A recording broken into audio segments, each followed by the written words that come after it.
Appreciate you taking time to come and learn. We've got a lot of content today, so I'm going to move pretty quickly. Quick reminder that for those watching live, the audio is muted. Any questions, use the questions window. There's an icon along the top right-hand side of the screen.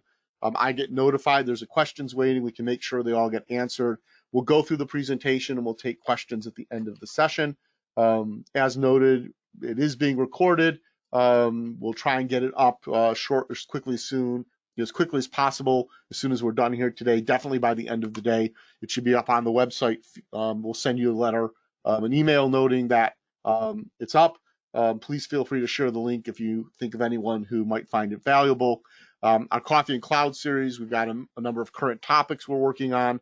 So please check out the website, view those recordings.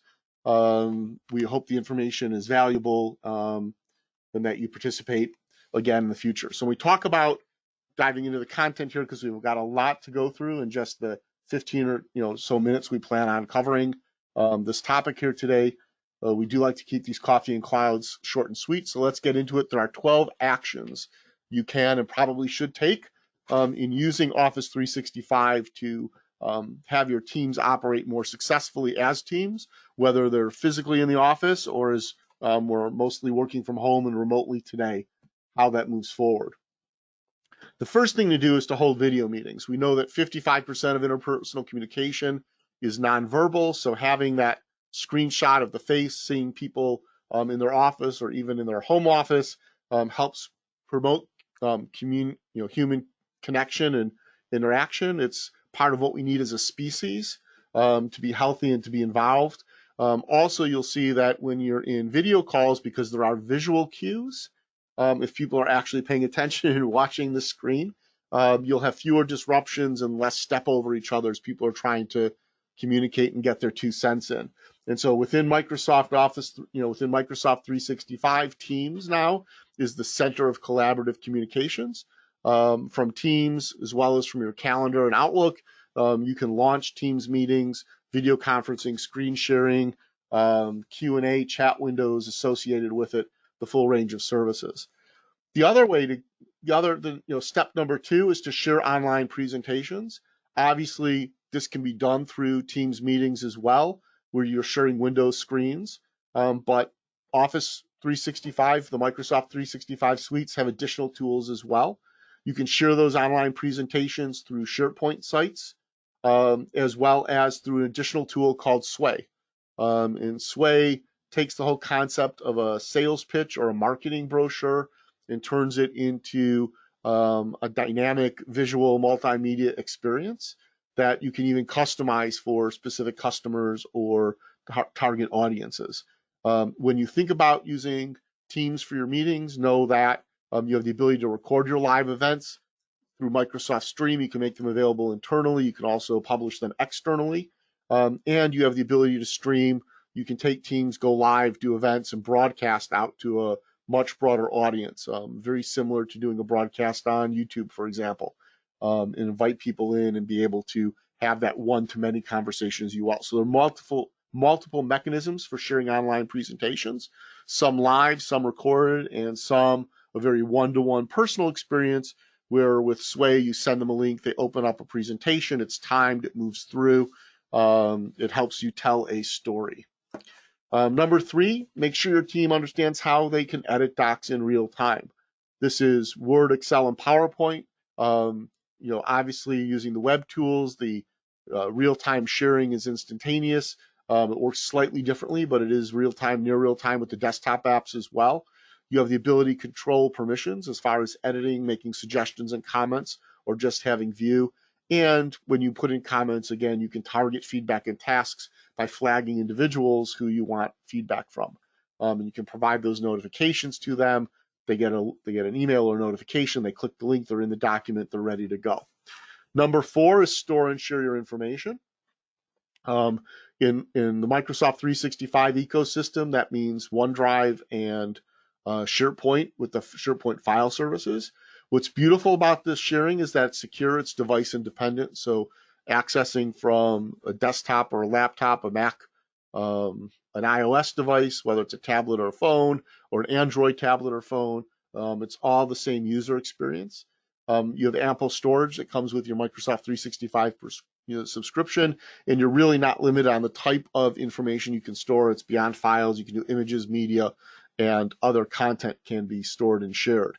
Now, in addition to OneDrive and SharePoint, if you're using Microsoft Teams, each team has the ability within each channel to have a files tab, and so you also have file storage in the tabs. And one of the complexities, but also niceties of the Microsoft 365 ecosystem is that there's a common data store behind the service. And so you can create a team, create a files tab, have a file library. And not only is that file library accessible through Teams, it's accessible through other interfaces like SharePoint as well. And so people can work and interact with the information using the interface and the method that's most convenient for them at the time they want to access it. So there's a lot of power there. The number 5 to do is access your information via desktops and desktop applications. The OneDrive client that installs on Windows and Mac devices, Mac OS devices, creates a map drive or an additional drive appearance. So it looks and feels like a local drive or a drive on a local file server, gives you folder browse access to not only OneDrive, but to the SharePoint file structures as well. And what's nice is most people see the OneDrive client as a sync and share tool, but we strongly recommend that when you set it up, you tell it not to sync. So then it becomes an index and a browse tool. Files that you're working on or have recently working on are cached locally, but you're not doing a full sync of all of the content in the cloud to each device, which obviously could become very overwhelming very quickly. So you have the ability from the desktop to make sure that people are able to use desktop applications, even those not from Microsoft. If it can browse a Windows or a Mac directory, it can browse what's in OneDrive or SharePoint in the same manner, and you have access to those files. You should be sharing information with your teams. This is number 6 on the hit list. Web pages, sites, SharePoint sites let you share with larger audiences or share information in a read-only or an interactive way. The nice component about SharePoint sites is that you can securely share internally or externally, and you're really not limited on content. It is a structure for creating information portals.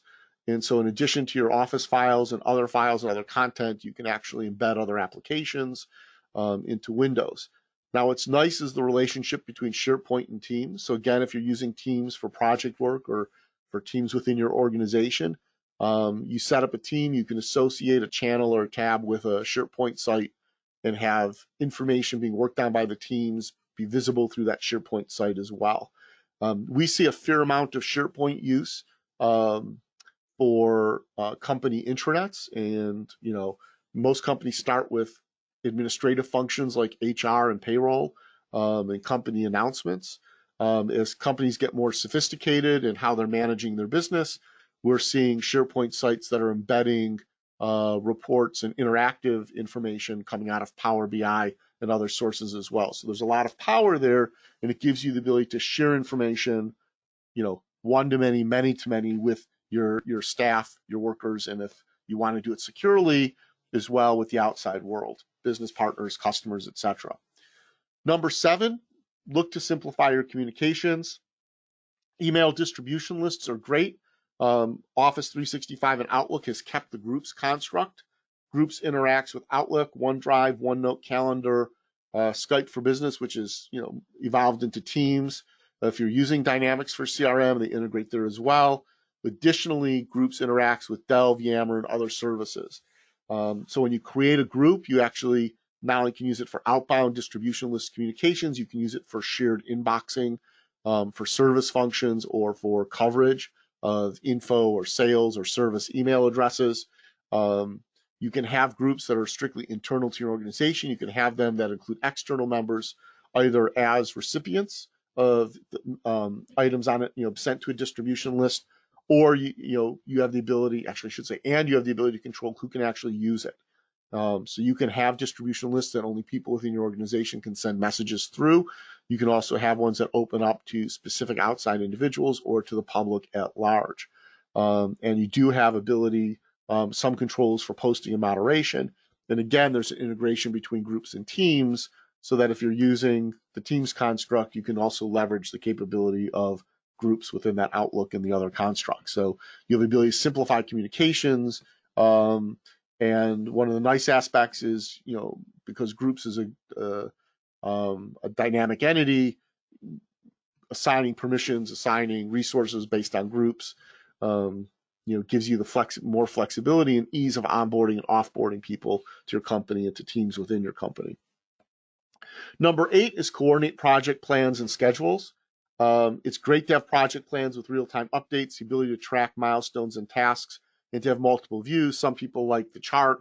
Some people like the Gantt chart. Other people like the tile system, where you slide the tile from, pending to in progress to complete, and that type of different view. One of the nice aspects about Microsoft 365 is it comes with a tool called Planner.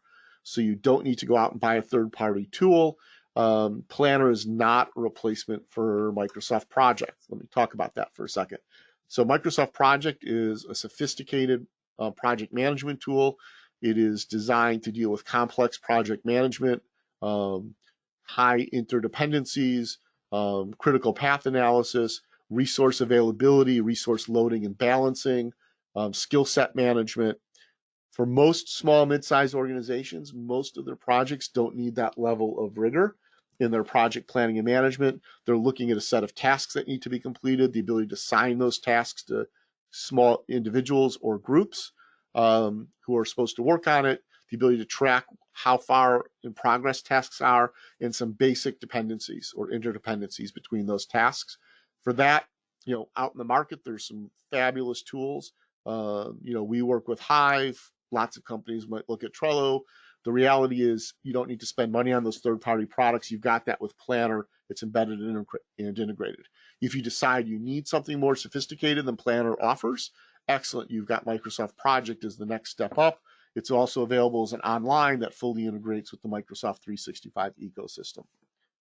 Number 9 on the list is organize your calendars. Clearly, when you look in your calendar inside Outlook, you can layer team members' calendars to speed availability, recognition. You can see who's available, who's not. Calendars in Microsoft 365 have a tool to find available times among your invitees. You can also create team calendars to track group events. Teams, when you set up a team, you can have a team calendar. You set up a group, you can have a group calendar. So you have those abilities to share common calendars that'll show up on individual team members where notifications will go to individual inboxes as well. One of the nice things about calendars is when you schedule an appointment and you have teams, you have the ability to automatically initiate a meeting. And if you're, automatically include dial-in number and a link for the video conferencing as well. And so you can, you have a lot of flexibility in the types of meetings and to be able to step into that video conferencing that we talked about in video meetings for groups of people very easily. Another more advanced feature, it's in the screenshot that you're looking at now, is you can have response options for people, including whether or not you want to allow them to forward the invite and allow them to invite other people to the meeting, or whether you want to restrict the meeting to those you're inviting yourselves. And so organize your calendars. We see that when individuals and teams really understand how to use calendars, it becomes an effective collaboration tool as far as helping people manage schedules and manage their own personal time, as well as time with the team. And we see a lot less effort spent figuring out when people can talk or get together when they need to, go beyond the social communication in Teams or the email threads or the discussions. Number 10 on our actions to take is to collaborate using chat.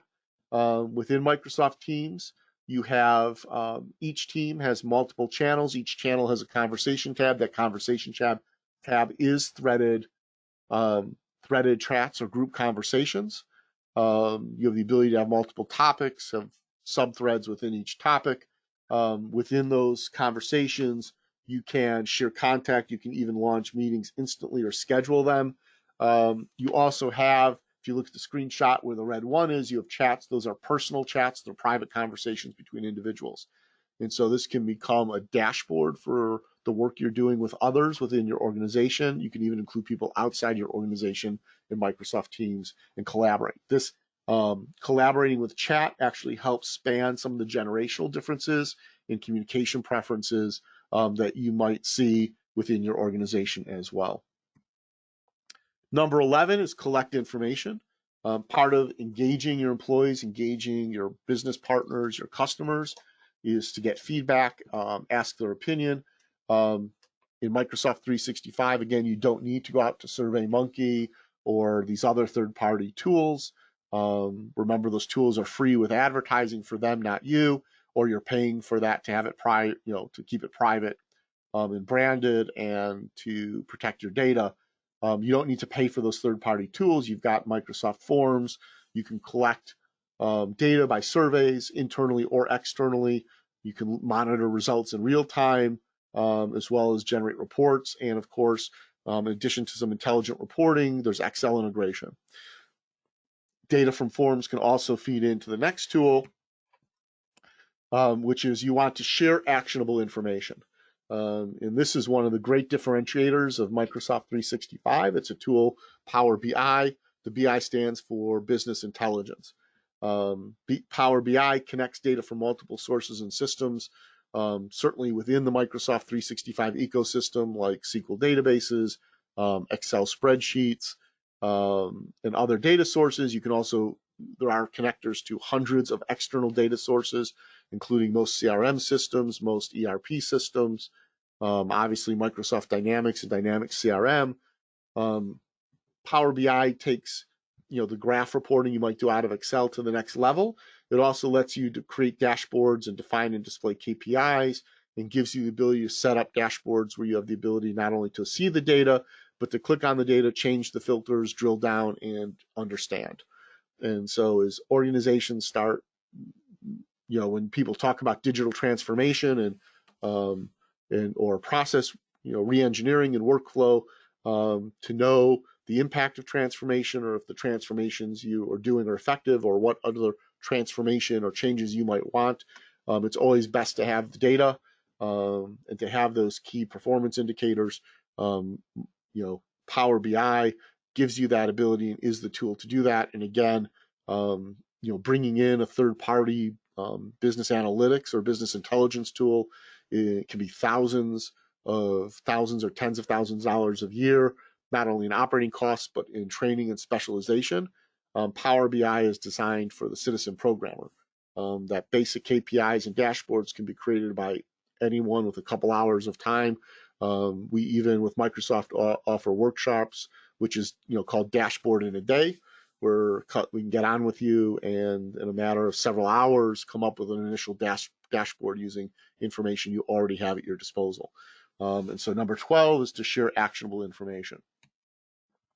So part of the goal for today, when we talk about successful teams, for us, our belief is that if your teams are going to operate successfully, the more they understand and the more they know how to use the tools at their disposal and the different means of collaboration and the powerful means of collaboration they have in their ecosystem, the better off you are.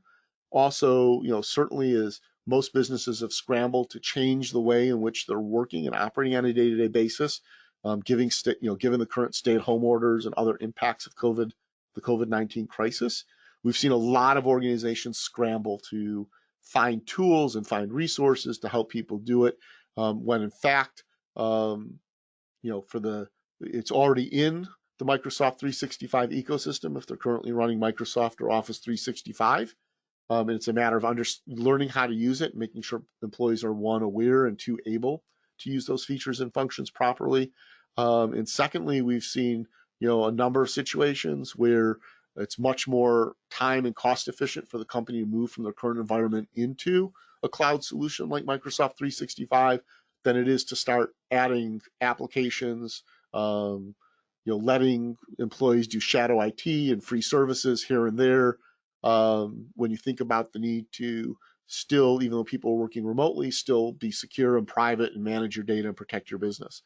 And so we hope today was informative as far as actions you can take, things you want your people to know how to do so that your teams function most successfully using the Microsoft 365 productivity suite. So at this point, I want to thank everyone for joining us here today for the live broadcast or for watching this as a webcast. This is where I stop the recording as far as what we're going to post on the web. So thank you for joining us today. Have a great day. If at any point in time you have questions or want more information, let me go back. You can contact us, info@cumulusglobal.com. Our toll-free number for US and Canada is on the screen as well. You can also contact me directly, afalcon@cumulusglobal.com. My direct phone number is there on the screen. I will tell you that I'm much better at answering emails than I am the phone, so please send me an email if you have any questions. I'll get in touch, and myself or a member of my team will help you understand your needs and see where you might be able to leverage what you have, or if there are any gaps we need to fill with some additional components or services. So again, thank you for joining us today. Have a great day. Have a great week. Please stay healthy and safe.